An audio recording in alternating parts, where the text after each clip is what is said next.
Hello and welcome to the channel. You are live with Endeavor Gaming, and today we are going to be taking a look at a science build on everybody's favorite ship, the Crossfield class Science Spearhead Refit. So let's go on ahead and get into it.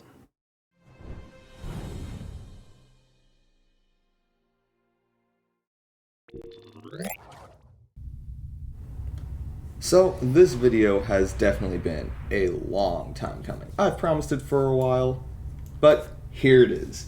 Finally got the time to get it done, and we're going to dissect the ship a little bit more in depth than we did in our last video. So, first, some background. Let's look at the good old Crossfield refit. For one, if you guys don't already know, it is a Tier 6 lockbox ship obtainable from the Far From Home lockbox. It has a hull modifier of 1.4, a shield modifier of 1.1, 4 foreweapons, 3 aft weapons, and 3 device slots. For our seating, we have a Commander Science/Miracle Worker, a Lieutenant Commander TAC, a Lieutenant Commander Universal, a Lieutenant Universal/Command seat, and an Ensign Engineering seat. For our console layout, we have 3 Tactical, 3 Engineering, 5 Science, and 1 Universal, because this is in fact a Miracle Worker ship, meaning we get that extra console slot, which is always a nice to have.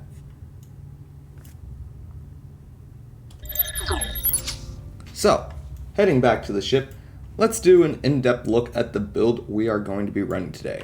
I'm running a Scitorp build right here, and I have been absolutely loving it. So, let's just go down the line and get everything explained. For our 4 weapons, we are running a gravimetric photon torpedo. This is a fun one because it creates all those little anomalies that just work like mini gravity wells. It's a lot of fun. We have the particle emission plasma torpedo launcher, a pretty powerful torpedo. While I'm not a huge fan of the roll on this one, it does have the spread modifier, which is, again, a nice to have, especially on a Scitorp build. We have the neutronic torpedo launcher, and rounding out the front weapons, we have the dark matter quantum torpedo launcher. Moving on down, for our deflector, we're running an Elite Fleet Intervention Protomatter Deflector Array, so we get that Coal Crate, the Control X/Hull Cap, 2 more Control Expertise, and another Hull Cap modifier. Now, this isn't one of the best deflectors for Scitorp, but it's been a pretty serviceable one for me. You get a pretty good amount of Control Expertise out of it, and I just think it's a lot of fun. For our secondary deflector, we're using the Strategic Deteriorating Secondary Deflector with Control Expertise times 2, EPG/Shield Heal, another EPG modifier, and then our SA plus damage. So whenever we use sensor analysis, we're getting a little bit of extra oomph from it, which is, again, a lot of fun to have, and I super recommend it. For our impulse, I really can't go wrong with this. I'm running the prevailing innervated impulse engines, so every time I activate a firing mode, I'm getting that speed boost.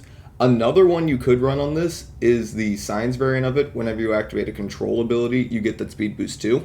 But I'm just a fan of firing modes, so I've been sticking with the innervated. For our warp core, we're running the Revolutionary Warp Core. This one should come at no surprise. It is so great for Science. You get control expertise, you get weapon amplification, and you get a lot of bonus auxiliary power. Lastly, for our shields, we're running the Revolutionary Covariant Shield Array. Give us that 2-piece set, give us a little extra oomph in our EPG. And for our aft weapons, this is going to be an interesting one. The Tetrion Mine Launcher, for one, is one of the only mines that I currently have upgraded, but it's also a really hard-hitting one, and I like it a lot. And then rounding out the back, we have 2 Federation Phaser turret that are 32nd Century refit, and I'll tell you why. Because I'm running Entwined Tactical Matrices that we'll get into later, these turrets are always firing off. And the more I can get this proc to activate, the shorter recharge time I'll have on things like my Gravity Well, which is what it's all about. Getting those anomalies and those bridge officer abilities down as low as possible. I want to keep throwing them up over and over and over again. So this is actually something that's wrong. I'm going to change this here. For our devices, we're running Exotic Particle Floods. One of the batteries, I super recommend it. Gotta get, I believe it's level 15 or level 10 in your science R&D skill, but it's 100% worth it. It's just 20% bonus exotic damage for 10 seconds. Second, deuterium surplus. You have to go down to that planet down in the south of the beta quadrant to get it. I recommend doing the mission on normal, but extra oomph to turn rate and speed. And lastly, we have these kinetic amplifiers. When this is on cooldown, I'm usually clicking off one of these because it's just giving you 30% bonus projectile damage for 10 seconds. Lastly, I got the Kobayashi Mer transponder here.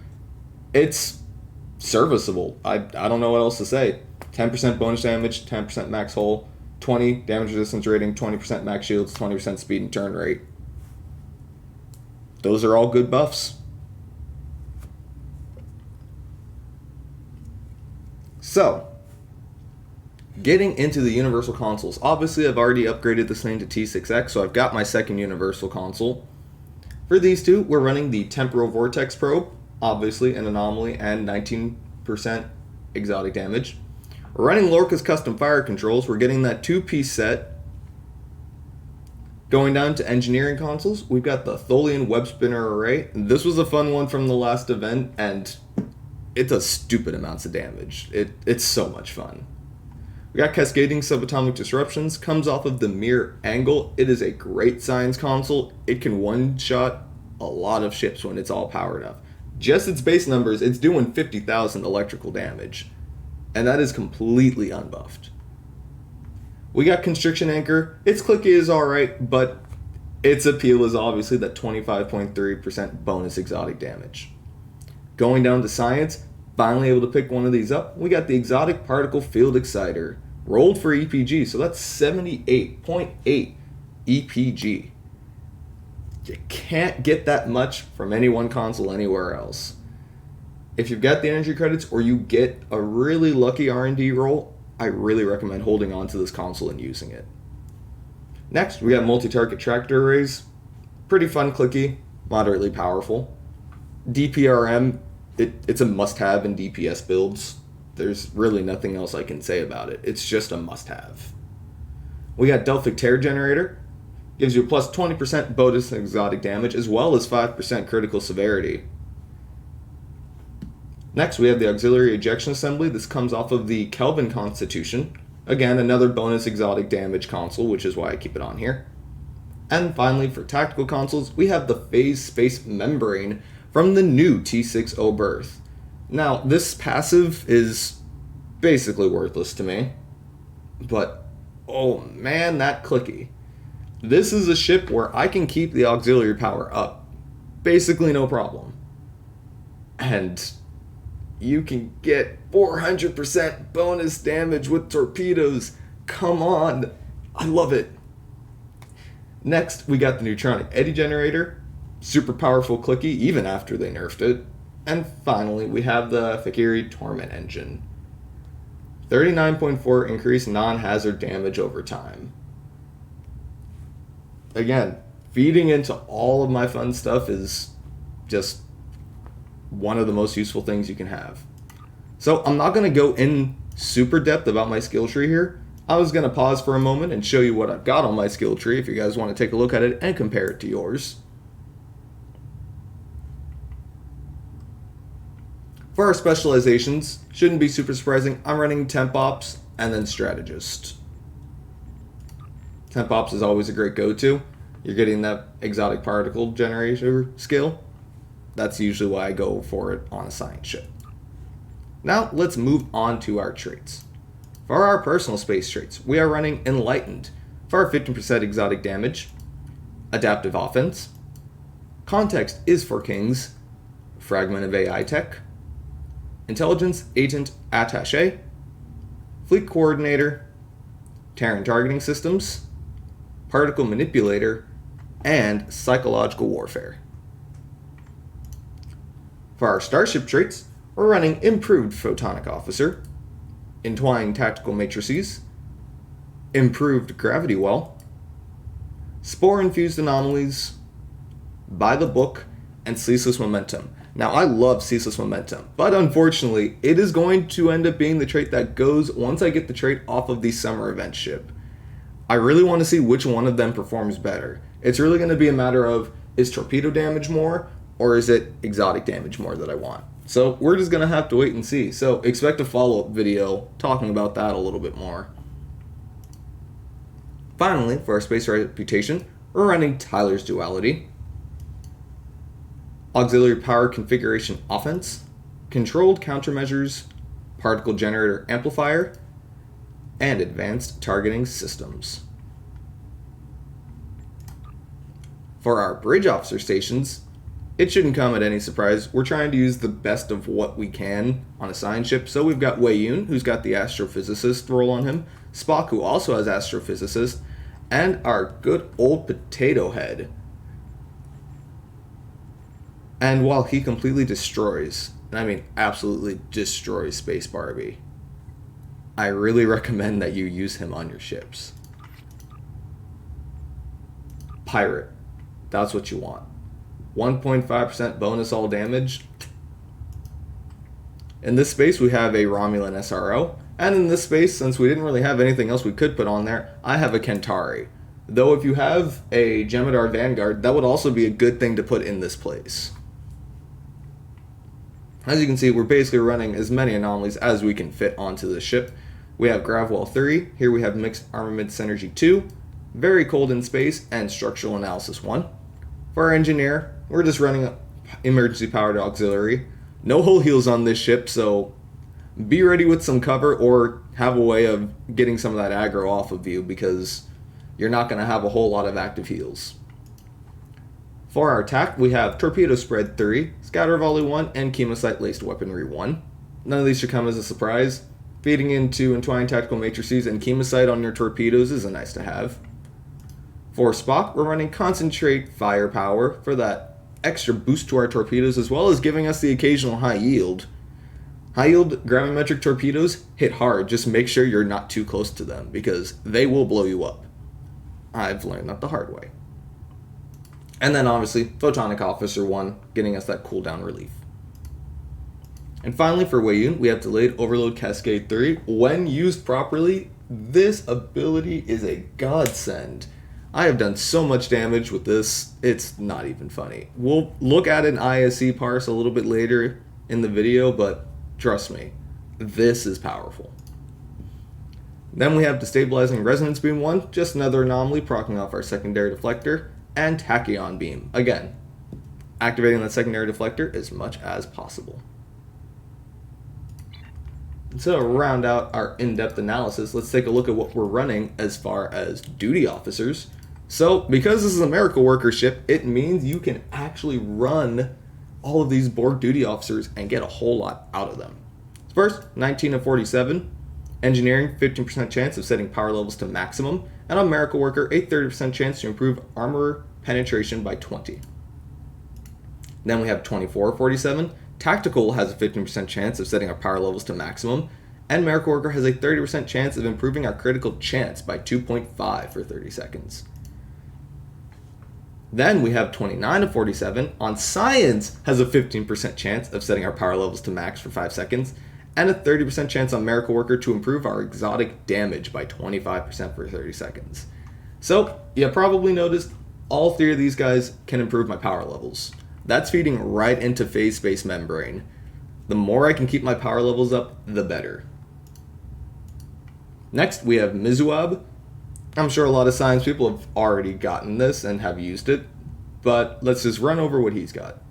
Activating Emergency Powered Auxiliary has a chance to increase the damage dealt by your exotic damage abilities for a short duration. So every time I activate this ability right here, I got a 10% chance of getting 25% bonus damage to exotic abilities. And that is absolutely awesome. It rewards science with science. Next, we got 39 to 47. This is just for some cooldown reduction. You don't have to run this one. If you have something better or want to change it up, you can run something else. But this is just overall cooldown reduction for my attack abilities. And then rounding out the pack here is our Aftershock Gravity Well. If you're gonna run Gravity Wells, you need this guy. This isn't the only one that has this ability, but get one that can give you Aftershock Gravity Wells. Trust me, you'll love it. It'll be good. But now that we've done a breakdown of this ship, let's take it into some combat. just like before, we're going to take this thing into Wanted and fight some Ks on it and see how it does. Let's head into battle.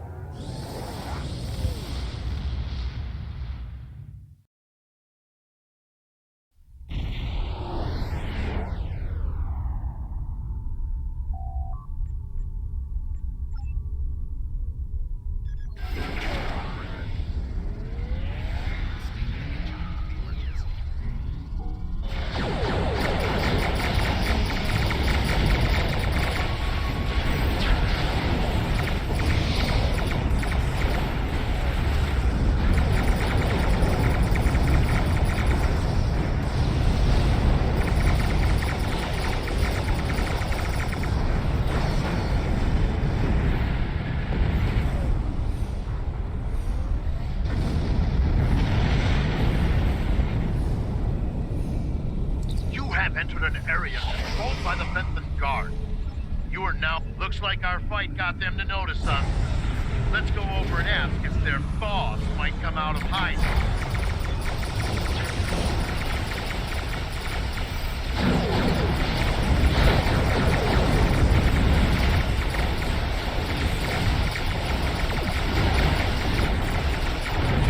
Keep Captain. We will not go quietly.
Thank you for your assistance.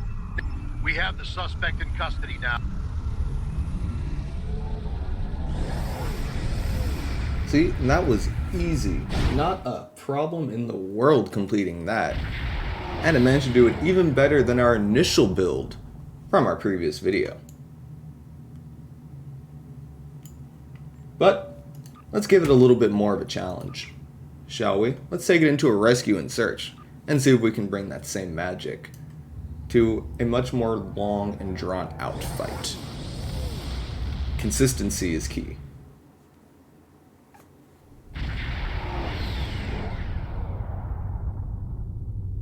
Good to see you, my friend.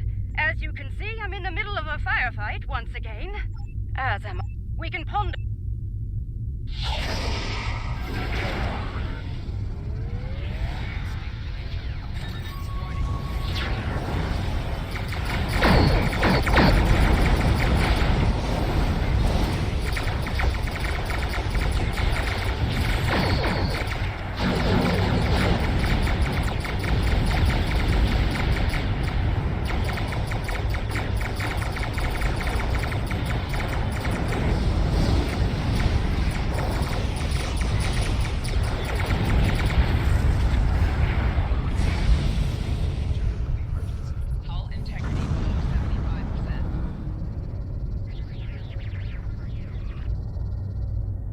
We did it.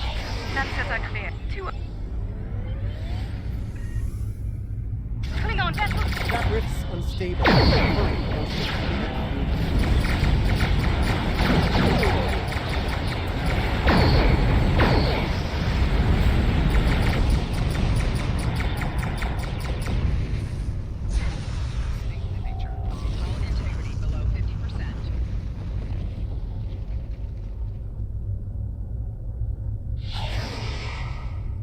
Thank you for truly the blessings. Our systems are coming back. Under the circumstances, If you feel that. that's one less rift to worry about. Let's regroup. Bad news, I'm afraid. Klingons are approaching our position.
vessel was after, then? It appears indeed.